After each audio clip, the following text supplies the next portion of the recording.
Ce qui se passe actuellement, c'est en quelque sorte, vous pouvez l'appeler comme étant une lutte pour l'autonomie ou une lutte pour l'indépendance de l'Azawad. Nous en sommes actuellement au 4e épisode. Vous savez qu'il y en a eu un en 90 et un en 94 et un récent en 2006. Et cette fois-ci, c'est la 4e rébellion du peuple azawadi. Ce peuple azawadi est une minorité dans le cadre de la République du Mali. Il a ses revendications qui sont intrinsèques à toutes les minorités. Nous en avons ici, il y en a au Sénégal, il y en a un peu partout. Mais cette fois-ci, ça s'exprime avec une certaine violence. J'ai l'impression que les combattants de l'Azawadi sont devenus plus aguerris et qu'ils ont profité beaucoup de l'arsenal libyen. Qu'au niveau de la communication avec leur site internet et avec les médias, ils sont devenus plus performants. Et cette fois-ci, ça va être très difficile pour le gouvernement malien de gérer la question. Parce qu'il n'a pas affaire à des petites bandes de dépanaillés, comme dans les anciennes rébellions, qui sont matables facilement. Non, cette fois-ci, il a affaire à des brigades de combattants qui sont véritablement armés, qui ont des moyens de défense antiaériens. Parce qu'à Menaka et à Aguelok, ils ont pu faire tomber 3 hélicoptères de l'armée malienne et ils résistent. Donc, nous sommes partis soit pour une autonomie pour l'Azawad ou soit pour une guerre d'indépendance pour l'Azawad, et ce ne sera pas un cas d'école parce que nous sortons de l'expérience du Sud-Soudan il y a à peine quelques mois. Il s'agit d'un mouvement de déstabilisation et comme vous le savez, après la crise libyenne, des éléments armés sont arrivés au Mali, se disent être maliens. C'est une infime minorité de ce contingent qui ont pris aujourd'hui les armes contre leur pays. Et à cela, ils se sont associés à des bandits de grand chemin qui écument dans le Sahara, dans la drogue, dans le trafic de tout genre. Et ils commettent aujourd'hui des atrocités. Et jamais de mémoire de Maliens, on a vu de telles atrocités. Des femmes sont tuées, des enfants des militaires sont tués dans les camps. Et des élèves, des lycéens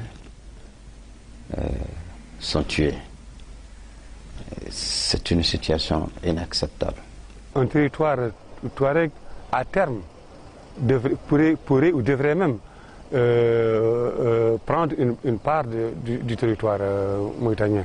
Parce qu'un territoire touareg ne peut pas être mis en place seulement aux seules frontières du Mali. Forcément, le Niger et dans la moindre mesure la Mauritanie peuvent être concernés par ces velléités indépendantistes touareg. Je crois que la Mauritanie, sur ce plan-là, doit prendre position de manière franche et claire. Il faudrait que la Mauritanie arrête de jouer au jeu auquel elle se livre depuis un certain temps. On constate que toutes les communications, d'ailleurs, les communications des Touaregs proviennent de Nouakchott. On dit que la commission de communication de l'Azawad est installée sur le territoire mauritanien. On dit que certains chefs de guerre touaregs se trouveraient sur ce territoire mauritanien. Tout ça, ce sont des faits qui peuvent être préjudiciables à la paix dans la région. Et la Mauritanie, forcément, toute situation de non-paix dans cette région-là concerne la Mauritanie. Les Nigériens ont bien géré la question azawadi pour le moment, surtout depuis l'élection d'Issoufou. Et d'ailleurs bien avant, parce que la rébellion touareg au Niger s'est calmée. En Algérie, à ma connaissance, il n'y a pas de mouvement indépendantiste ou de velléité d'autonomiste. Au Maroc, les Touaregs, c'est vrai, sont des cousins des Amazirs, c'est tous la berbère, ils sont tous des berbères, mais les revendications au Maroc sont des revendications essentiellement d'ordre culturel, de partage du pouvoir, de reconnaissance de l'identité. Je pense que les dernières réformes constitutionnelles ont franchi un grand pas, c'est ça. Donc moi je ne pense pas que ça va constituer une menace grave s'il y a autonomie ou s'il y a indépendance de l'Azawad. Je pense plutôt que ça va régler un problème parce que de toute façon le nord du Mali est abandonné à son sort depuis l'indépendance. Le Mali se concentre essentiellement sur le Mali utile qui est traversé par le Niger. Et du moment que le nord du Mali est abandonné, alors autant trouver une solution qui soit, je préfère une solution d'autonomie, de plus de moyens aux populations locales, plus de voix au chapitre aux populations locales. Sinon, c'est l'indépendance, ça s'est passé un peu partout. C'est une vue d'esprit de penser qu'il y a un nord délaissé et un sud, un sud développé. Ça c'est une vie dure. Vous savez, le Mali est structuré. La vie économique, la vie sociale, la vie tout court du Mali est structurée autour du fleuve Niger. Le fleuve Niger traverse le Mali sur 1700 km. Toute la vie du Mali est structurée autour du fleuve Niger. Si ce n'est en plus le fleuve Sénégal. Mais le nord, il est structuré autour du fleuve. Prenez toutes les villes du nord.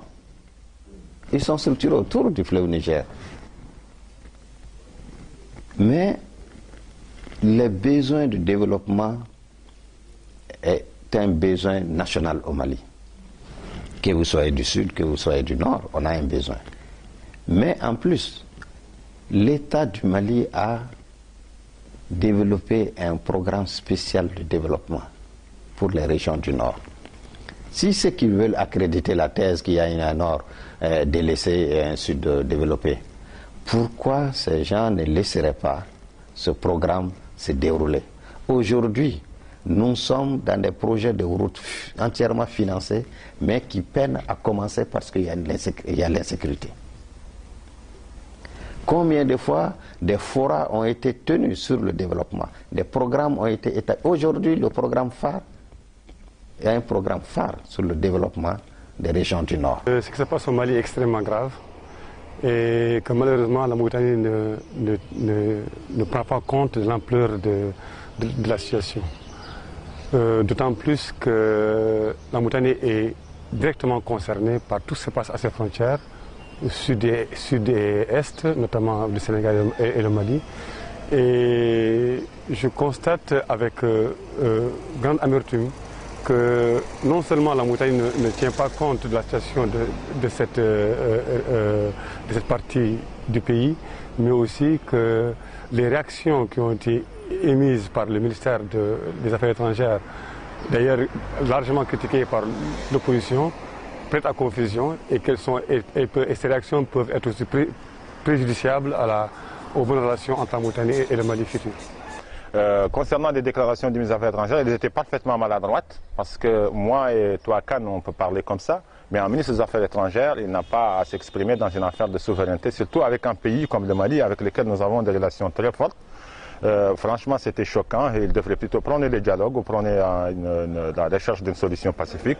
Mais il a laissé entendre que la position officielle et le soutien de l'Azawad, il ne l'a pas dit ouvertement, il a dit qu'il faut scinder entre Al-Qaïda et les rebelles Touaregs qui ont une cause. Et là, c'est déjà un très grand soutien pour la cause azawadi, parce que la principale arme du Mali, c'est de les assimiler à des bandits armés ou à des collaborateurs ou des alliés d'Al-Qaïda. La grande majorité, l'écrasante majorité des communautés Touaregs est en dehors de ce mouvement. Ce que je peux vous dire, la totalité des communautés arabes du Nord est en dehors de ce mouvement. Ce mouvement est le fait d'une minorité infime. Ce mouvement n'a pas de socle sociologique probant. C'est ce qui fait que quand vous me demandez comment ça se comporte par rapport aux autres, ça c'est quelque chose qui sort de tout ce que nous avons vu dans notre pays. Et donc il n'a pas de lien avec notre société, qui n'a pas de lien avec les autres revendications classiques que nous avons connues. Je pense que pour le moment, quand même, il faudrait qu'on se méfie, il ne faudrait pas qu'on exagère. Pour le moment, ce qui s'est passé, ce sont essentiellement des bastonnades, ce sont des incendies de domicile, des incendies de commerce appartenant à des morts et à des Touaregs. Donc pour le moment, il n'y a pas d'atteinte à la vie humaine. Il ne faudrait pas qu'on dramatise au niveau de la presse. Ce qui s'est passé aussi au niveau des zones libérées, entre guillemets, parce que c'est comme ça que les MNLA les appellent. Il n'y a pas eu aussi d'exactions contre les civils noirs. Il y a eu effectivement des atrocités qui ont été commises contre les militaires maliens. Mais pour le moment, les deux camps épargnent les civils, du point de vue de la vie humaine. Mais du point de vue du pillage et des bastonnades et des violences, les deux camps les font. Donc moi je pense que c'est au gouvernement de la région, c'est à la société, c'est aux sociétés civiles de la région, c'est à la communauté internationale de prendre ses responsabilités dès maintenant pour éviter qu'un autre Rwanda se produise au Sahel. Ce qui s'est passé à Bamako est regrettable. Et je voudrais assurer qu'il n'y a jamais été question de cibler une communauté particulière, une nationalité particulière à Bamako. Et que des gens aient pu perdre des biens dans le déroulement de cette affaire-là, ça peut être établi, mais ce n'est pas en fonction de leur nationalité. Je voudrais insister sur cela parce que certains de vos confrères ont voulu accréditer l'idée que les Maliens s'attaquaient à des Mauritaniens en tant que Mauritaniens. Cela n'a jamais existé. Ça, toutes ces atrocités,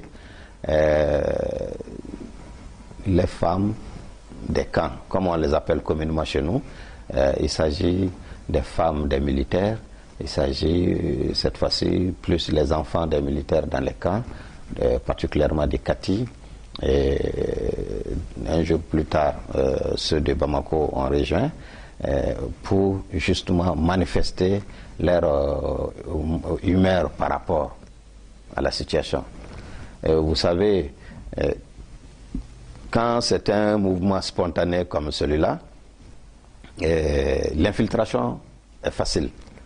Des gens se sont infiltrés, des pados se sont infiltrés, des pierres se sont infiltrés et ils ont attenté à des biens des personnes. En 93-94, la Mauritanie a géré à peu près quelques dizaines de milliers à Berle, à côté de Bassiknou. Donc pour le moment, la Mauritanie est actuellement à 3 000 à 4 000 réfugiés. Ça va aller en s'accentuant parce que les autorités maliennes ou certains extrémistes maliens ont déjà commencé une chasse à la sorcière contre tout ce qui est blanc, notamment à Kati, à Bamako et un peu partout dans certaines villes à forte domination négro-africaine.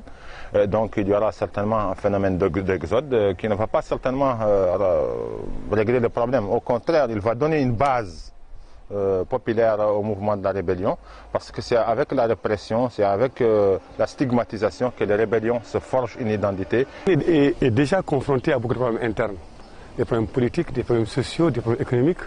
On ne compte pas en fait le volume de problèmes auxquels est confrontée la Mauritanie et auxquels elle n'arrive pas à faire face. Et si on ajoute à ces preuves-là le raz-de-marée constaté ces derniers temps à l'est, notamment dans la région du Hod Sharqi, particulièrement à Fassalé et à Bassiknou.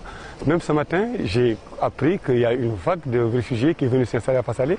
Et la Mauritanie n'a pas les moyens, n'a vraiment pas les moyens de pouvoir faire face à la situation. Tous les Maliens, de quelque communauté que ce soit, de quelque groupe ethnique que ce soit, nous avons au cours des siècles tissé des relations desquelles émerge une culture nationale aujourd'hui qui est faite de respect de la personne humaine, qui est faite de respect de la femme, qui est faite de respect et de la protection de l'enfant.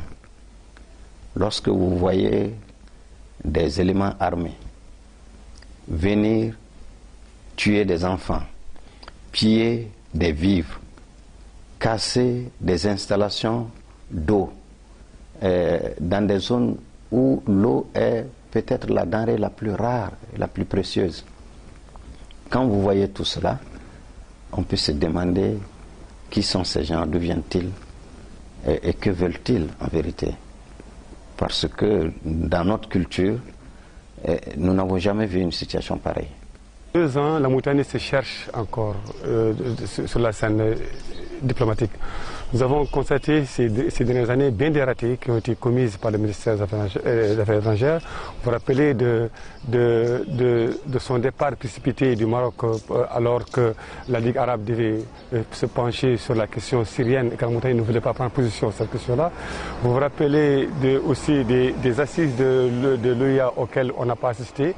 Et là encore, il y a une sortie malheureuse qui vient en fait juste après une première qui a été énoncée sur la situation au Sénégal, où la Mauritanie est le seul pays ouest-africain qui a demandé à ses ressortissants de quitter ce pays-là. Au-delà du discours du président qui s'est adressé solennellement à la nation pour éviter que les gens ne fassent de l'amalgame, je vous assure, toutes les couches sociales se sont élevées contre de telles pratiques, à commencer par le Haut Conseil islamique, le syndicat, les deux centrales syndicats du Mali se sont élevés contre ça. Toutes les forces politiques sociales se sont élevées contre ça pour demander aux uns ou aux autres de ne pas s'attaquer aux personnes et des biens en raison de leur pigmentation. Le plus dur probablement, c'est de faire qu'est-ce que nous-mêmes nous allons préserver.